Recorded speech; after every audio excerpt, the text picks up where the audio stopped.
succès nini oya tika na stade de Martyr pour na ba fan ba yo tala ye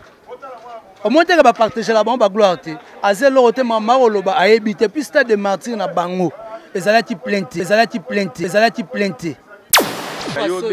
ayo kana soni ye muto tani komo yebisanga prouesse na nini o bimisa na stade de Martyr étant qu'un artiste ba faire ba beta ba stade de Martyr ba tika ba succès ko santé na ba fan soko ye abeta na orchestre wana soko zalaki affaire bonga boluka raison soko zalaki affaire bonga boluka raison par rapport à distance disque d'or ezanga cérémonie boluki raison te cérémonie te moni on a stade de Martyr ne balaxi wana cérémonie mindela snap kobeta mara mwana te yaza musicien ngana bien ba musicien au test wana bazana honte ya koloba ya kolega na be mission parce que bana makambo koloba te na TV po otikali ko sala ata spectacle moko te otikali ko yemba ta vocal moko te bino bozel loko te ba inviter les bino ba inviter dynastie oh Alex na so vérité ça dynastie ba comprendre tactique de jeu ça dynastie ko sangana ne ça dynastie pour ça que dynastie te banga ba sangate so faire ko la bengaka batute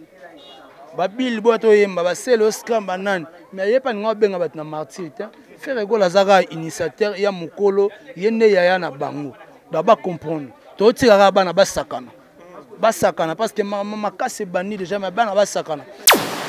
Il paraît-il Koffi Olomide peut invité na dynastie volume 2 et ça ma bête eza ma de faire pas bête dans quartier latin aro ben na pe el quartier latin pour to banda ko loba on a ba débit ke nenga to beni el wenge mais ke ba pe to ko benga pe el quartier latin mais so to sali yango eza par rapport ya bolingo au artiste za na pona bande ko na e bande ko musule sur scène baza vraiment te na to se valer ba face te eza ko finga te eza ko diminuer te eza ba vérité. Donc, les artistes sont en exercice. Donc, il faut qu'ils soient en exercice parce que y a talent, il y a la République démocratique du Congo.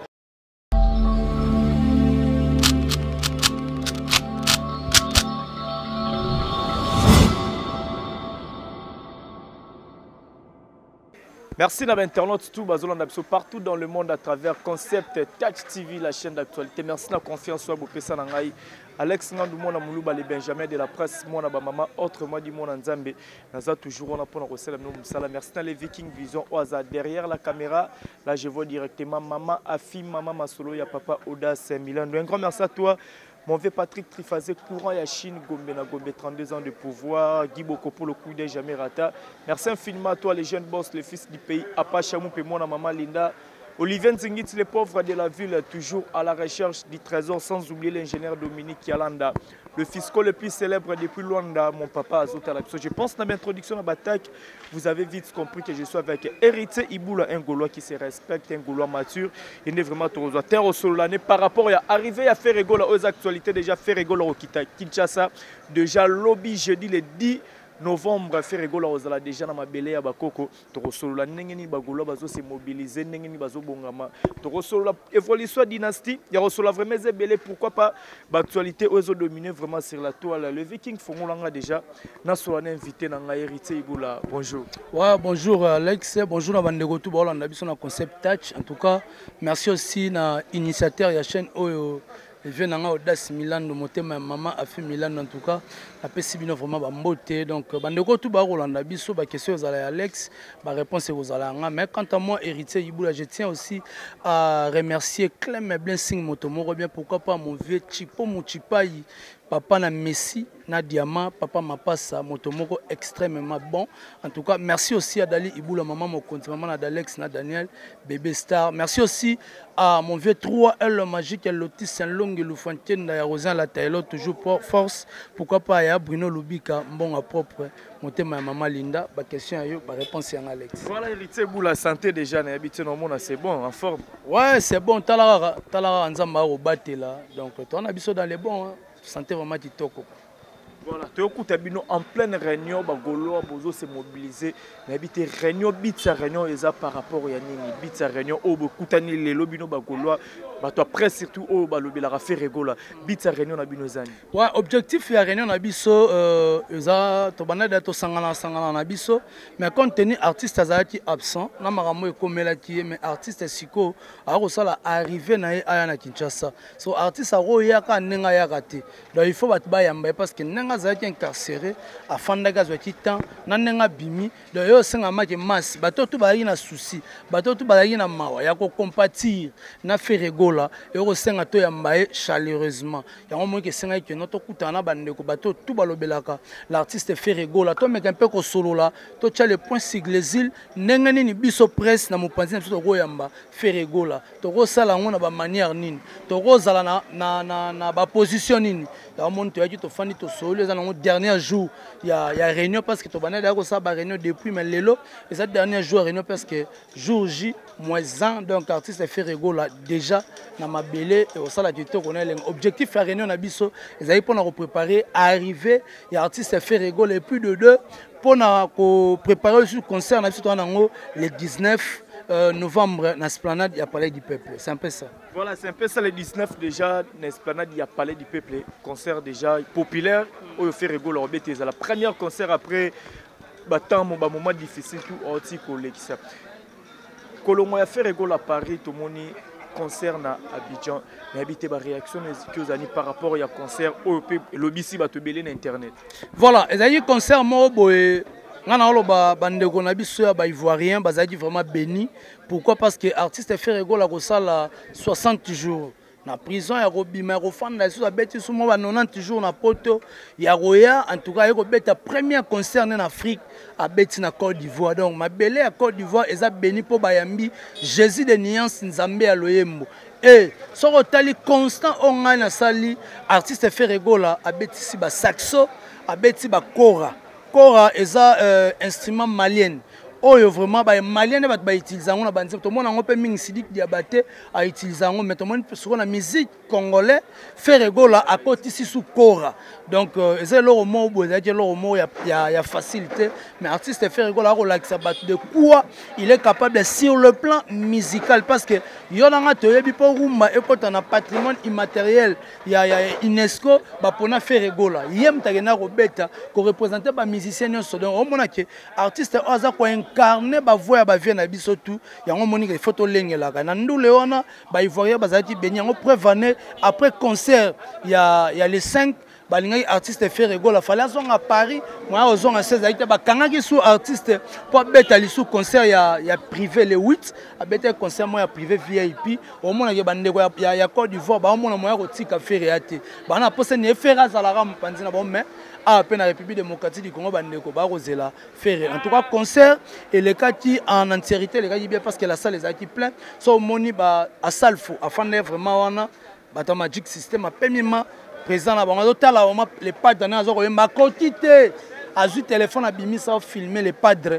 nenga za koyemba ozo comprendre eko la kiseke l'artiste a osala musala ya kitoko yango monike par rapport ya batu mususu tali na ferry nenga fandi saka loyembo yango monike salle ezaki calme ngana ko condamner bandeko tout ba ko leka na ba télévision maître dit ba ko leka na télévision pona ko lobatio concert ezaki malili ba concert na ba concert na ndenge nango concert ezali malite concert batunde so baneko méditer ma message o nzembo banzembo faire ko la baneko yemba bat ba fane ba bazo raisonner tant faire ko la ko beta regarde moi mutu musa ko raisonner sur projet na ndako ne à 4 niveaux ba masona ba senga autant de sac mais so bo memi bona mbriema a raisonner ngo sundeni mais l'artiste sur bat ba pema ba ko yoka ayebi na médecin fana sela mutu wana ordonnance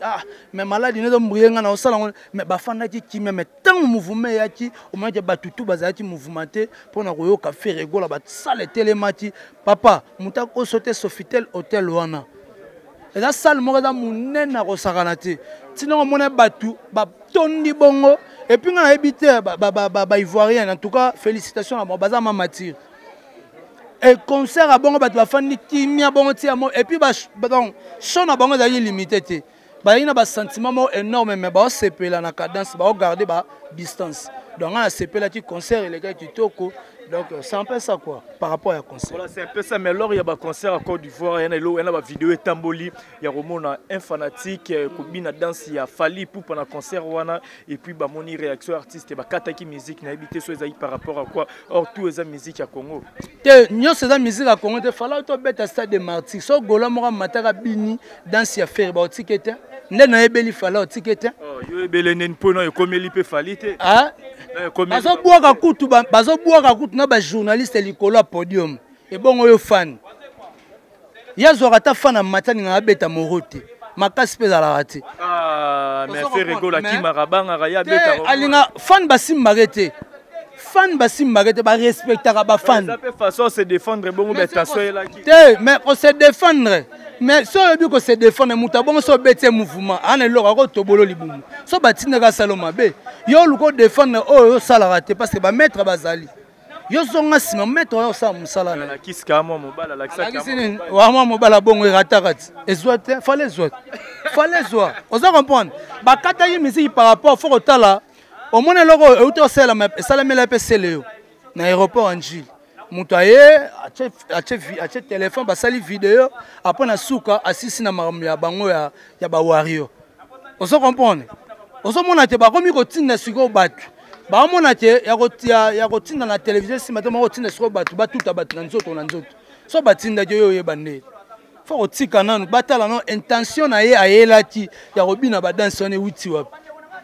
intention na ye idée ya komatana podium ya kobina eza bien mais intention ezalaki nini c'est simple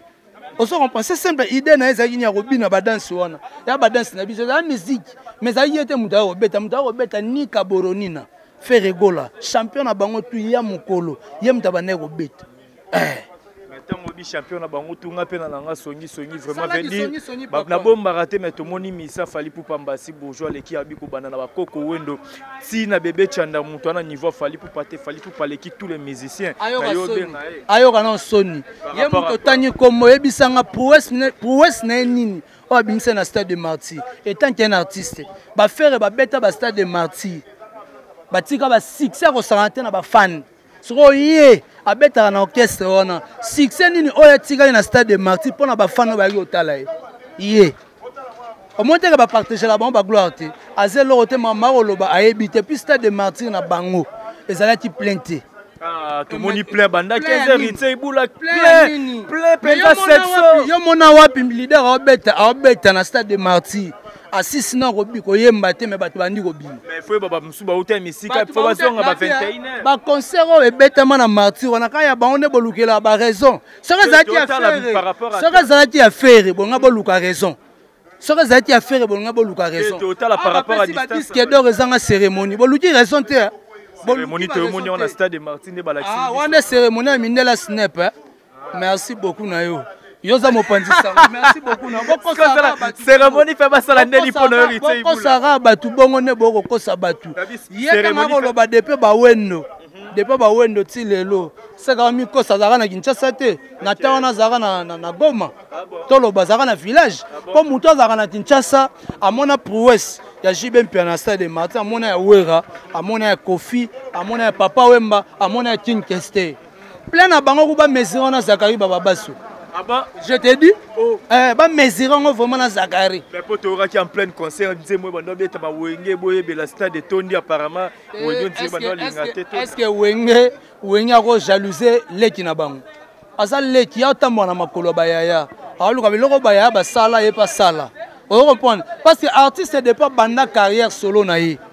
Misela ngata 5 concerts, pas beta ba plein air na ba stade na ba municipal la salle plein. On a image ba pays là qui est tambola même na ba Facebook. Est-ce que musique a na Facebook? Non, c'est-à-dire ba filmer ba tchewana. Wera a beta concert libanda après image na Kinshasa ba tchena ba seda kin et ba tchena ba télévision kin. Mais ya bango beaucoup misa ba stade de Martyrs to mona ngote suka kana na ba téléphone. Et suka kana ba téléphone. Boya na on peut na TV ba batala rat. Spécialité où ya concert ya défense ya ex Bercy ba beta ti le za raté. Image à 30 secondes. On va filmer, on va bien la porte.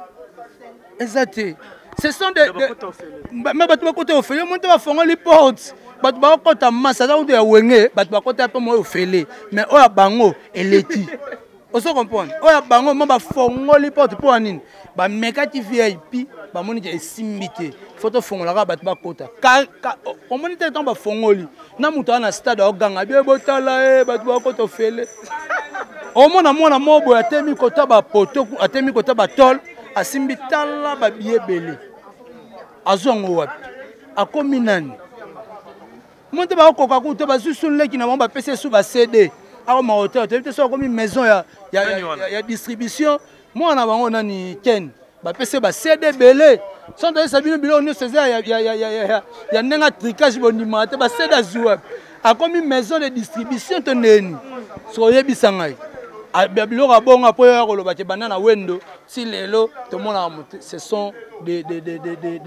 bateaux ba comprendre musique te pour monter comprendre musique à robete le wana te parce que leader na bango abeti na tanaye a c'est un peu au côté sa batuna tanaye et sili mais là on va tout moni bien te leader na podium mais batu ba ko bima ça sonne mal parce que ba fan leader atika ba fan ya kei ba bimande ngala mona ba concert belé to assistant ta faire beta a na municipal la salle plein so ya kumisaka mona bandal a beta ta na art surtout na ne ba clôture so beta ne ba clôture na c'est tout à fait normal mais biso beta mo mobimba to beta ba sosa to beta ba fitine ku ba fara fa o ya beta te ba beta ba fitine lelo ya divisé par deux c'est ça ko beta mara mona te ya za musicien ngana bien ba musicien au test on a bazana honte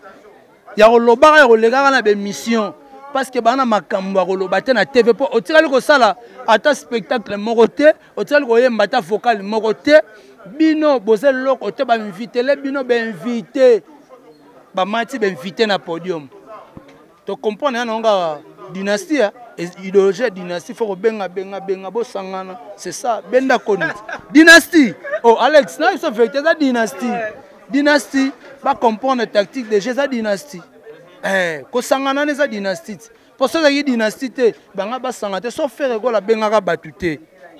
Ba bil boto yemba ba selo scram banan mais yepa ngo benga bat na martyr te. Faire ko la zaga initiateur ya mukolo yende ya na bango. Da ba comprendre. To tiraka bana ba sakana. Ba sakana parce que mama kase bani déjà mais bana ba sakana. Mais na ko lo beloko moko. Ba vient na biso botika ba sentiment boyebi bien que faire rigolo robeta le 19 na palais du peuple botika sentiment parce que tu as une autorisation ya hôtel de ville o kufi za papa na biso vertis ke mangana boluka jour bien poto le la papa botika ko tia ba complication botika le 19 non ezala raté vient na biso waze quoi ezala raté so lingi to respecter yo vieux mais quand un peu bozonga suna rene bobongisa bobongisa vraiment po nengo mema biso hana to yaka mabe to koyela na nenga fo comprendre te po yaka tina ba plateau be mission sur internet au mona nga là so sala ba ebi oye baté donc c'est un peu ça donc batika Jésus de Niansa ko bete le 19 na palais du peuple batu o matoyi na bango be baki na musique mabe ba ko zo batije ko to pona nga na ko pesa bat batije ko to ba sokola matoyi. Les 19 la musique au fait rigoler au bête. C'est un peu ça. Voilà, merci beaucoup. Toujours continuer toujours na hérité Iboula na invité na Tosolo vraiment na qui a pas marambo arrivé à faire rigoler Tosolo vraiment actualité ça vraiment ébélé ya kolbela. Alors par rapport à dynastie hérité Iboula où sommes-nous na volume 2? Ouais, volume 2 normalement volume 2 ça OK nango déjà bien parce que artiste entamé pas séance ça va il y a ba concert il y a ba studio peut déjà na poto bande ko sala mais l'artiste a promettre biso déjà volume 2 na février. Na février, tu as dynastie volume 2. Donc, volume 1, on va continuer à somba, ne va pas somba, tu vas évoluer très kitoko. Il y a un moment que volume 2, l'artiste a lobby déjà que, na mois de février, l'album dynastie volume 2, et aux Anangela, c'est un peu ça. Voilà, volume 2, aux Anangela, mais tout le monde qui début ezalaki trop wenge c'est-à-dire faire rigoler bando ben proche ne wenge et puis tu mona moko ya clan quartier latin soleil wanga peut intégrer dynastie et déranger parce que tu aurais pu il paraît-il Koffi Olomide peut as invité na dynastie volume 2 eza mabete eza mabete faire pas bête na quartier latin aro ben na pe el quartier latin pour to banda ko loba na ba débit ke nenga to beni el wenge mais ke ba pe to ko benga pe el quartier latin mais ça to sali yango soto sali yango eza par rapport ya bolingo o artiste aza nango mpona bandeko na ye oye bandeko mosusu leo sur scène baza vraiment te na to se vale bafase te eza kofinga te eza kodimine te eza bavérité donc eza na baartiste mosusu baza en exercice te donc faut kozongisa bango en exercice parce que baa batalent ya République démocratique du Congo on pourrait pas laisser nos musiciens bakeka na poto bakangami bafanda te tona posa toyoka voix mabiela tona posa toyoka voix ya soleil wanga malgré uta kobimisa album ne mais yoyebi kaka na ndenga problème na ndenga tactique de jeu donc tokosenga na bandeko bandeko na biso bazonga en exercice bazonga sisuko kobetela biso banzembo ya kitoko ne babandeko koyemba kala donc ya moni que nous voulons aussi profiter na bandeko wana ba koyemba na dynastie pour bazonga sur scène et ça là vraiment kitoko na eleng donc ça nango sans polémique parce que l'artiste fait rigola a okabolaka ne gâteau arola parce alana souci ya culture ya mboka évoluer donc etene makambo ekoma na bale toyoki ba voice moko bimi awa makambo balo petit nango betaka bien oyebi ke ba o basalaka succès kuna na poto leki bango na nini ya o chaka président betaka moko atene ko betango moko aza mwasi to za mobali joueur ofongole na sima ako beta bale neni siko yebisanga ya moni ke faut récupérer ba talent ya mboka donc l'artiste fait rigoler songer que a récupérer ba talent ya mboka azala na bango babeta dynastie pour ça la kitoko vraiment na ele c'est un peu ça héritier boulot tolo bakia ba mise belé baza vraiment un exercice te bakangama na poto c'est qu'on partage même ma vie na bato bolo bakia poto za cimetière ba artiste na biso bon normalement so dans le bi poto za cimetière ba artiste on pourrait dire so do tena ngana même mango na sens ya travail pour mutu so atie poto na poto kuna eza Kinshasa te pour un musicien a rola la pomite na la na Kinshasa awa awa c'est la rap non mais si on a poto sur ofandi on a bana on a parlé faut que na pe caillou si on a caillou to muta ko ta caillou le temps aya ba rap pour répéter na orchestre nani ya mona ba comme système ko sangana ba beti na mona na jonga na ba beti ba ndu na bone ba beta mais en soi e ke na lokola ka cimetière parce que batu ba ko mono lisuté le loko te comme bien ba mise musu ba comme ko ressusciter grâce à internet. Parce que moi, je suis un journaliste internet. Mais le internet, médias en ligne, et sont ici des musiciens belés parce que les musiciens belés sont bungati. Malgré les musiciens, il y a un clash dans la télévision. Il y a répondre X, il y a répondre Y. Mais en soi, le lot va sa presse en ligne, merci. Parce que sont ici des musiciens belés en exercice. Oh, bah, azala kaka, la question, de salaka. Donc, c'est un peu ça. Voilà, tous évoluent toujours. Par rapport à un concert à Fali pour pas tout le monde, un drame et salami, tout le mort, jusqu'à là, malgré précision vraiment correcte. Et puis, tout le ministre Alobaki, stade concert jusqu'à nouvel ordre. Est-ce que par rapport à un ministre Obo, il y a concert dans stade hérité, Watanabe Oazo préparé déjà concert le 25 décembre. Est-ce qu'il y a vraiment la chance à Robeta par rapport à Robeta? À Robeta, on a faux campagne. Balon la idée parce que batebe bana ba projet obeta ba stade de Martyr. Balon la maramwana ko kufa bato ba kufa en tout cas ba amna bango se reposer un peu bato musu ba ko étouffement mais tant on obeta ba concert faut s'assurer na protection ya population. Ba wenge ba beta bato ba kufa te. Mais pourquoi ka ya bango bato ba ko kufa? Obeti na poto bato ba kufa, obeti a bato ba kufa. Faut sosola. Ya ba faut signe.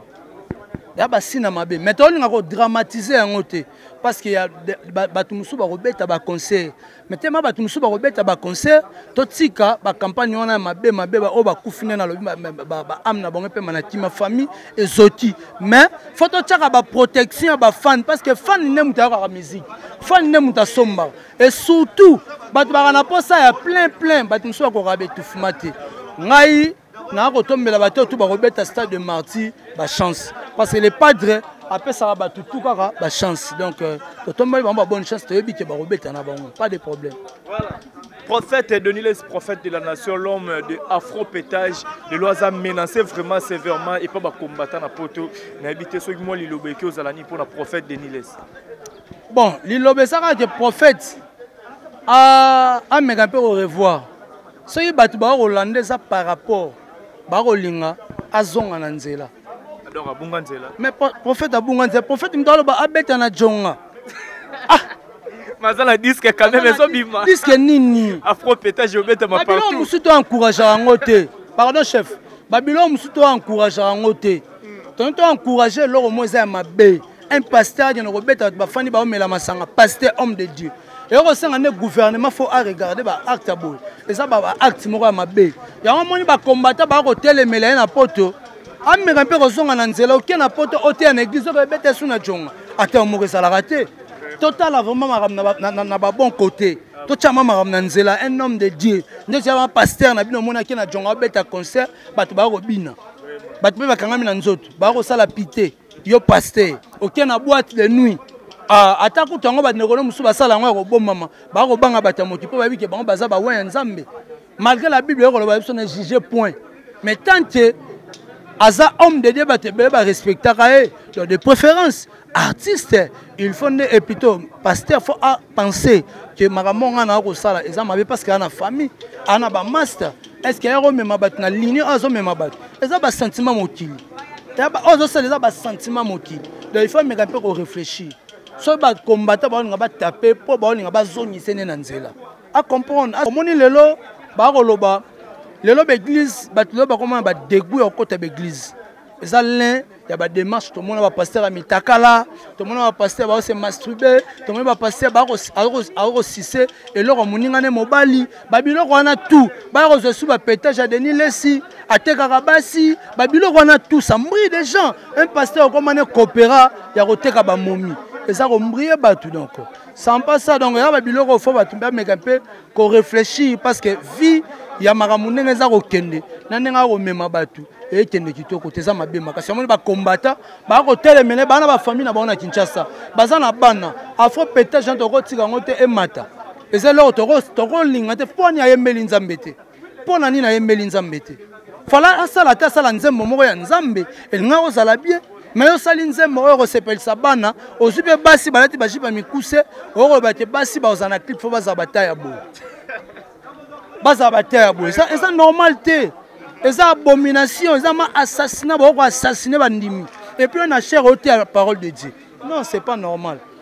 na ma content na ngote netinga kuna content na ngote. Voilà, merci beaucoup Héritier Iboula to comme vraiment vers la fin programme pona Nebozo se mobiliser pour nous accueillir Jésus des nuances Ferrego aux artistes au vraiment vous soutenir à 100% sans se voiler la face vous allez vraiment on a vous soutenir à faire vous allez m'embellir pour nous défendre toujours artistes boyokani ndenge bo solo ndenge ni na bandeko pour nous akende ko yamba Jésus des nuances lobby voilà lobby bandeko tout balinga faire to kutana na siège na biso à répétition na Bovan to zala wana ebele bandeko baya wana départ na biso ezala wana soto longwana 9h kokoma aéroport ti ba 10h30 artiste Ferrego la kita ba 12h to zuye to ene na palin to ko tika AP mapo to ana concert le 12 na Rotana donc c'est un peu ça. Okay, voilà, merci beaucoup pour la disponibilité à Tano Héritier Iboula ba batalio ba ki ko retenir nini ba dédicace plutôt voilà bandeko tout batalinga ba golo gladiateur ba mourir à bonne musique ba continuer toujours kosomba album na biso dynastie ba continuer vraiment kosomba yango et kosala bien bandeko tout balandinga en tout cas numéro na ngaza plus 243 89 95 59 158 plus 243 89 95 59 158 en tout cas au ben Héritier Iboula ba proposition ba suggestion moi remarque et ça qui to connaît lengi merci na yo Alex pour na ndengo zu matin ko yamba biso to panzara nteke pour na culture ya mboka na biso merci na pesi mbote na mama Fanta Fofana na pesi mbote na la tete la gauloise na pesi mbote na yemoko de tout le temps de tous les jours en tout cas à Rotalanga merci na yo maman Lanita la gabonaise na pesi sou mbote na Clem Blessing motomoko bien maman Odette maman ministre en tout cas ba mbote na bango bandeko na nga tu ba Naomi Eyaba na pesi mbote na ba fiston Frappe Richard Mempe na pesi mbote na ba analyser donc en tout cas bandeko tout ba Nancy Basele mo Sinzambe donc tout en tout cas merci beaucoup. Voilà, merci beaucoup Héritier Iboula, merci na batutu vraiment bazo qui tant ya kolanda biso. Merci na les Viking Vision sali que Alex Ngandou mona muluba les Benjamin de la presse mona ba maman pona Héritier Iboula vraiment to kota na ba parler na bino c'était grâce à les Viking Vision au hasard derrière la caméra. Merci infiniment na maman fi maman Masolo ya papa Audace Milandou mon frère Patrick Trifazé courant ya Chine Gombe na Gombe 32 ans de pouvoir encore merci à toi. Merci infiniment à toi mon frère Guy Boko pour le coup d'un jamais raté merveille mapanga la mapangalos. Un grand merci à toi Jojo Acheni Awada Moto Soa Station Express de Bill Toubon Balekidi. Merci à toi infiniment. Merci à toi aussi Lixen Mungunga Bambo Tebele Place Bozali. Merci aussi à l'international international Alaba Balobi latéral efficace na peso bambote depuis Bachazo Talabiso na monde bon mon vieux Rodrigue Amundabi Azolanda Biso depuis quelque part. Merci aussi à mon vieux Olivier Nzingit, le pauvre de la ville, toujours à la recherche du trésor, mon directeur, les grands aides, Ikoveri, Ototombe, Bambo Tebele, place aux Ali, Nancy Dumba, la reine de plus 33, mon vieux papi Mouakana, la carte qui gagne, Lionel Kasso, à mon apotoir de partout, l'ingénieur Pichunsoni, Nakata Istanbul, Hollande Biso, Bambo Tebele, Lissous, Maman Safilonga, papa Eric Mikembele, maman Janine Kankou depuis Canada, il y a ONG Bounce, il n'y a pas autre à la Biso. Merci vraiment la Batoutou, au Balinga Biso, mon vieux Gila Lucinzu, papa na Giliana, en direct à Cape Town. Pas au Talabiso, na peso bambo tebele, sans oublier Eva la Mwanza, son mon enquête depuis Paris et puis Azo Talabiso. Merci na Batoutou, beau partager vidéo, beau s'abonner massivement à Concept Touch TV, chaîne OAP la rameno actualité Toulouse, alors toujours on a pour la Colombie là-bas musicien. Donc le lot aux aïbons on hérité boula pour la Rossoula arriver à Jésus de Nias Ferrigola. Merci na Batoutou, beau partager vidéo, beau commentaire, beau aimer. On se retrouve à la prochaine. Bye bye.